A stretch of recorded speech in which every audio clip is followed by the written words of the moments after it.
Welcome back to Jeem's lifestyle. ഞാൻ Jeema, ആമറി international ഹോസ്പിറ്റലിലെ clinical അക്യുപഞ്ചറിസ്റ്റാണ്.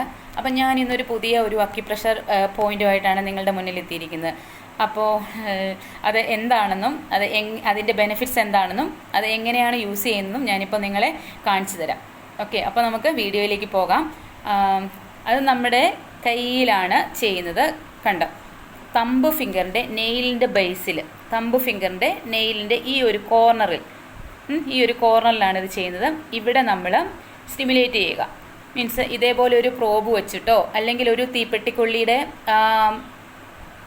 മരുന്നുള്ള വശം വെച്ചിട്ടോ നമുക്കിവിടെ ഇങ്ങനെ സ്റ്റിമുലേറ്റ് ചെയ്ത് കൊടുക്കാം. 3 to 5 മിനിറ്റ് നമ്മളിവിടെ ഇതേപോലെ സ്റ്റിമുലേറ്റ് ചെയ്ത് കൊടുക്കുക. അപ്പോൾ ഇടയ്ക്കിടയ്ക്ക് സ്റ്റിമുലേറ്റ് ചെയ്ത് കൊടുക്കണം കേട്ടോ. അതായത് നമ്മൾ ഇങ്ങനത്തെ കാര്യങ്ങളൊക്കെ വൺ ടൈം ഒന്നും ചെയ്താലൊന്നും ശരിയാവത്തില്ല. പിന്നെ ഇടയ്ക്കിടയ്ക്ക് നമുക്ക് ഇതേപോലെ ചെയ്ത് കൊടുക്കാം. മീൻസ് ഇപ്പം ഇങ്ങനെ ചെയ്ത് കൊടുക്കുക. അപ്പം ഇതിൻ്റെ ബെനിഫിറ്റ്സ് എന്താണെന്ന് വെച്ചാൽ, നമുക്ക് ടോൺസിലൈറ്റീസ് ഉള്ളവർക്ക് ഇത് വളരെ ബെസ്റ്റാണ്. ടോൺസിലൈറ്റീസിന് വളരെ നല്ലതാണ്. അതേപോലെ തൊണ്ടവേദന, പിന്നെ ചുമ, ആസ്മ ഇതേപോലുള്ളവർക്കൊക്കെ നമുക്ക് ഈ ഒരു പോയിന്റ് നമുക്ക് ചെയ്യാം. ഫീവർ ഉള്ള സമയത്തൊക്കെ നമുക്കിത് യൂസ് ചെയ്യാം.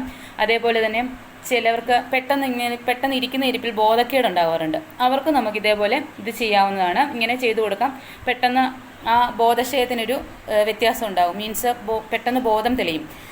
അതേപോലെ തന്നെ ചിലവർ നമ്മുടെ അടുത്ത് പറയാറുണ്ട്, ഈ തമ്പ് ഫിംഗറിന് അവർക്ക് ഭയങ്കര പെയിനാണ്, അതേപോലെ നേർവ് ഇങ്ങനെ വലിയണ പോലെ ഫീൽ ചെയ്യാറുണ്ട്.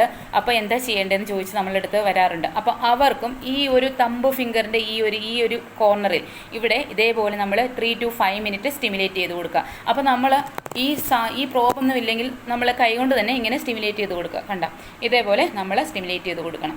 അപ്പം ഇതൊക്കെ നമുക്ക് വളരെ യൂസ്ഫുൾ ആയിട്ടുള്ള പ്രഷർ പോയിൻറ്റ്സ് ആണ്. അപ്പോൾ നിങ്ങളെല്ലാവരും ഇത് ചെയ്യണം. ഇങ്ങനെയുള്ള എന്തെങ്കിലും അവസരങ്ങൾ നിങ്ങളെല്ലാവരും ഇത് യൂസ് ചെയ്യണം. അതേപോലെ തന്നെ എനിക്ക് പ്രത്യേകമായിട്ടൊരു കാര്യം പറയാനുള്ള എന്താണെന്ന് വെച്ചാൽ, നമ്മൾ ഫീവർ, അതേപോലെ തൊണ്ടവേദന, സിവിയർ ഹെഡേക്ക് ഒക്കെ വന്നാൽ നിങ്ങൾ തീർച്ചയായും ഒരു ഡോക്ടറെ കൺസൾട്ട് ചെയ്യണം. അതിനുശേഷം വേണം മറ്റുള്ള എന്തെങ്കിലും ട്രീറ്റ്മെൻറ്റിലേക്ക് പോകാൻ വേണ്ടിയിട്ട്. അപ്പം എല്ലാവരും നന്നായിരിക്കുക, എല്ലാവരും വീട്ടിൽ തന്നെ സേഫായിരിക്കുക. അപ്പോൾ വീണ്ടും ഒരു വീഡിയോയുമായിട്ട് നമുക്ക് വീണ്ടും കാണാം. Thank you.